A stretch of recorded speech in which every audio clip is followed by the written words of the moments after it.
To date, however, there has been no closure about why Kip Kinkle murdered his parents, 2 students, and shot 26 other schoolmates. Kip Kinkle said, "If there was a God, he wouldn't let me feel the way I do. There is no God, only hate." Where did a 15-year-old kid get a philosophy like this anyway? On May 21st, 1998, 15-year-old Kip Kinkle, a student at Thurston High School, allegedly entered the school cafeteria, fired more than 50 rounds from a semi-automatic rifle. 26 students were injured, 2 were killed. Later, the bodies of Kinkle's parents were found in his home. He was then arrested and taken to police headquarters, where he attempted to murder a detective during his initial questioning. He was not isolated from other students and got into minor kid-type difficulties every once in a while. However, there was no indication during his school years that he had severe mental or behavioral problems. I've known him, who he was, since middle school. He was a friendly kid with a quick smile, and he was well liked. He had many friends because he attended the school district for many years. Both of his parents were teachers within the same district, and they were well loved and respected by all the other students and staff. They were the typical all-American family who lived in an upscale home in a rural subdivision of lovely homes and spent countless hours with their children. The parents were praised by every neighbor, friend, and fellow employee as devoted to their children. They fully participated in all their children's school activities, took them on cultural trips during vacations, etc. To date, however, there has been no closure about why Kip Kinkle murdered his parents, 2 students, and shot 26 other schoolmates. Kip said, in a poem that he wrote called "Love Sucks," he said, "It's easier to hate than love because there is so much more hate and misery in the world than there is love and peace. Some people say that you should love everyone, but that is impossible. Look at our history. It is full of death, depression, rape, wars, and diseases. I also do not believe in love at first sight, but I do believe in hate at first sight. Therefore, love is a much harder feeling to experience. If there was a God, he wouldn't let me feel the way I do. There is no God, only hate." What causes a student to feel this way? What's going on?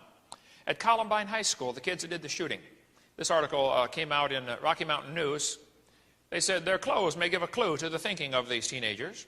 The autopsy report for one of the killers documents that on the day of the tragedy, he was wearing black combat boots, a black glove on his right hand, and a white T-shirt with the inscription, "Natural Selection," on the front.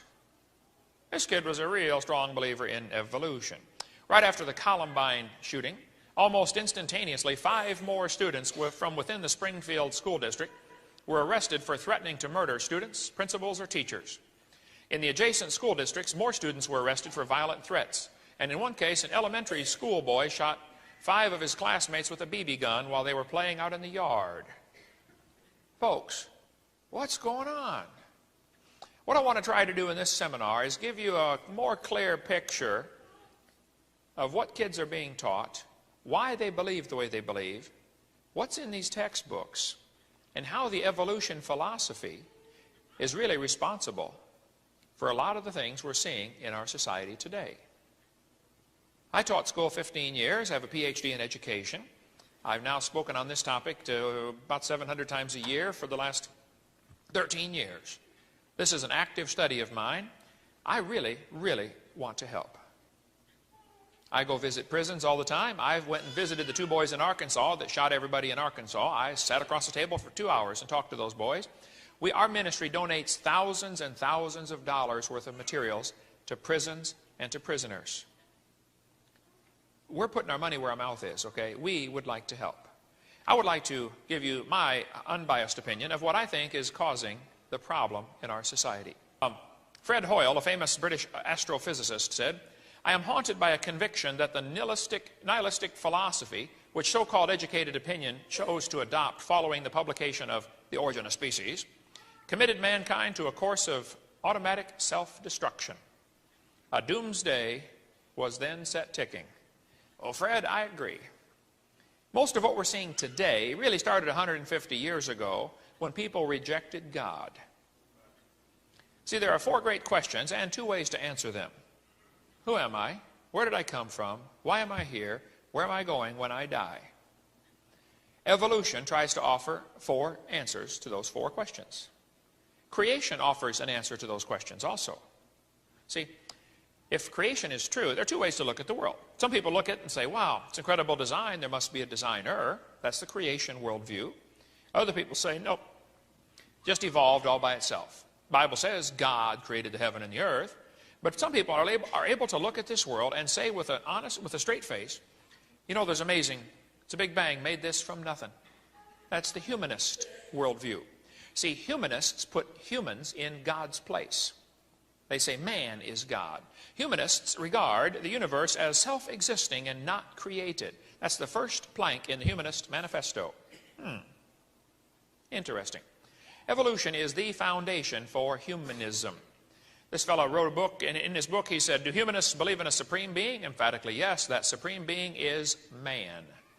Humanists have no knowledge of any being more supreme. This guy says the turning point in history will be the moment that man becomes aware that the only God of man is man himself. Now, just who owns this world anyway? People get this idea, I am God. I am God. I'm God. I'm God. I'm God. I'm God. Hey, Gabriel, come and listen to this. Ha, ha, ha. We're not such big shots, folks, okay? You're not God, okay? And the job's not even available anyway, okay? See, if evolution is true, then who owns this world? Fundamental question. Who owns the world? Who owns you? Who makes the rules? How do you decide right from wrong anyway? If evolution is true, how are kids supposed to decide right from wrong? They have no moral standard, no moral compass to go by. If man is God, and this is what humanism means, then the strongest make the rules. Might makes right. That's a natural philosophy that flows from evolution. There is no absolute standard, and there's no possible way to tell right from wrong. During the Civil War, one man decided he did not want to get involved on either side. So he put on a Yankee coat and rebel pants. He said, now they'll both leave me alone. Well, after the battle, he was found dead. His Yankee coat was full of rebel bullet holes, and his rebel pants were full of Yankee bullet holes. Folks, the problem is very simple. There's a war going on. We are in the center of the battlefield. This is the greatest war in history. All you need to do is decide who you want to fight for and get busy and work for your general. You cannot be neutral. You are either going to serve the Lord or you're going to serve the devil. You cannot be neutral in this war. There's a battle going on. You know, a satanic high priest named Aleister Crowley claimed that his demon, Oasis, Iwas, told him the year 2000 would mark the end of the superstition of Christianity and the beginning of the golden age when those possessing the will to dominate and conquer would ascend to godhood. Now, Robin, you do a lot of taping of satanic type stuff and, you know, get into this, and Robin's running the camera back here. The Satan worshipers think they're going to get to become God. It's silly now, but, you know, they're teaching man has evolved as far as he can go physically, and next we're going to evolve spiritually where we get to realize we are God. See, what you believe determines your behavior. Belief determines your behavior. A lot of folks have attempted to rule the world because of their philosophy. They think they are God. Now, the Bible says, beware lest any man spoil you through philosophy and vain deceit, after the tradition of men and the rudiments of the world, and not after Christ. Philosophy comes from the word phileo, which means love of. Sophi means man's wisdom. You need to read this one to see the history of evolution, called The Long War Against God. Now, some people reasoned, if there is no God, and if man evolved from dark-skinned apes, then the colored man must be less evolved than others. Racism has always been in the world, but I tell you what, when evolution hit the scene, racism really took off. Evolution is the foundation for racism. Notice the title to Darwin's book, The Origin of Species. There's more to the title, as I'll show you in a minute. Now, his book came out in 1859. Evolution came out way before that. Darwin just simply made the theory popular. Okay, and of course, racism was already in the world, but this book justified racism. They claim these monkeys are different species of monkeys. The Origin of Species. Well, they're still the same kind of creature. They're all the same. They're a monkey, okay? Here's more of the title. This book says, Darwin wrote a book titled On the Origin of Species by Means of Natural Selection. Oh, now that gives you a little more of the title. But let me show you the entire title. You see, back in those days, books had long titles. Here is the entire title to Darwin's book. On the Origin of Species by Means of Natural Selection, or the Preservation of Favored Races in the Struggle for Life. Favored races? What do you mean by that, Charlie? Do you mean one race is better than others? Oh, that's exactly what he meant, folks.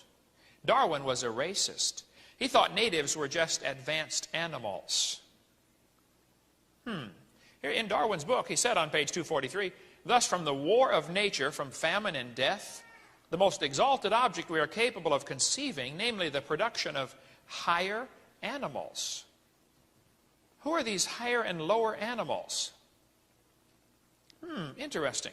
Well, back in 1859, of course, America still had slavery. You could buy Negroes like cows. Slavery was in America and in many other countries of the world. So Darwin's book really threw gasoline on that fire of racism.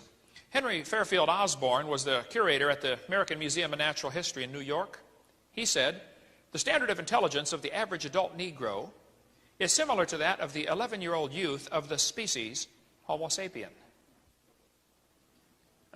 If a museum curator said that today, how long would he keep his job? Or his life? Stephen Gould at Harvard University said biological arguments for racism may have been common before 1850, but they increased by orders of magnitude following the acceptance of evolutionary theory.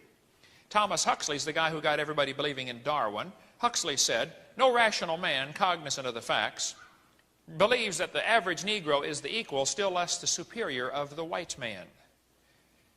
Priestley, the Anglican priest who really promoted Darwin, said the black people of Australia, exactly the same race as the African Negro, cannot take in the gospel.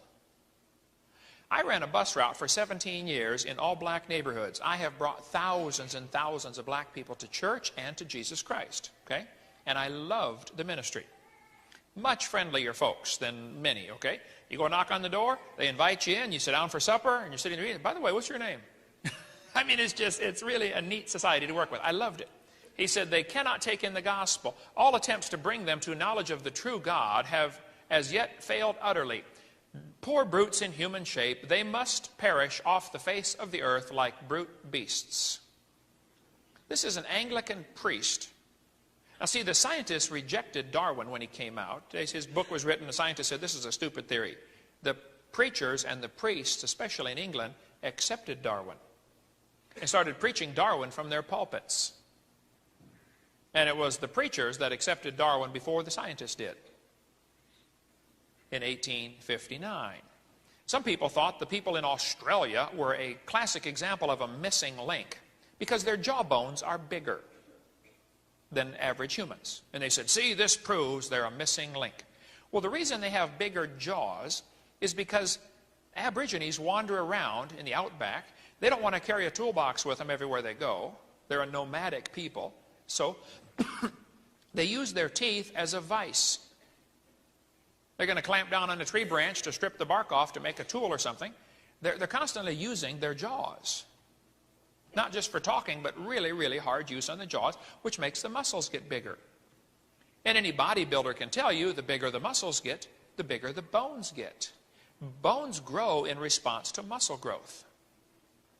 And so they have bigger jaws because of their lifestyle, not because of evolution. But the Aborigines were rounded up and shot because people thought they were an inferior species. Every single one of them from Tasmania was killed. There are no Tasmanian Aborigines alive today. Last one killed in 1908. If you ever seen the movie Quigley Down Under, you know, they brought Quigley out there to shoot the Aborigines. That's what they wanted him to do. That stuff really happened, folks. They were killing them. They were putting them in, making slaves out of them, doing all sorts of mean things to these Aborigines. One missionary actually witnessed this, and the stories in Creation magazine. These two folks were going around collecting skulls for museums to be displays for missing links. Here's the story the missionary said right here. A New South Wales missionary was the horrified witness to the slaughter by mounted police of a group of dozens of Aboriginal men, women, and children. 45 heads were then boiled down, and the best 10 skulls were packed off for overseas. They shot them to get their heads for museum displays. Did you know the Smithsonian has 33,000 sets of human remains in their basement right now? It's called the Army of the Potomac. 33,000. 75% of kids from Christian homes who go to public schools are going to reject the Christian faith after 1 year of college. Karl Marx later said, "My objective in life is to dethrone God and destroy capitalism." Professor Wilson at Harvard University said, as were many persons from Alabama, I was a born-again Christian. When I entered the Southern Baptist Church, when I was 15, I entered the Southern Baptist Church with great fervor and interest in the fundamentalist religion. I left at 17 when I got to the University of Alabama and heard about evolution theory. Destroyed his faith.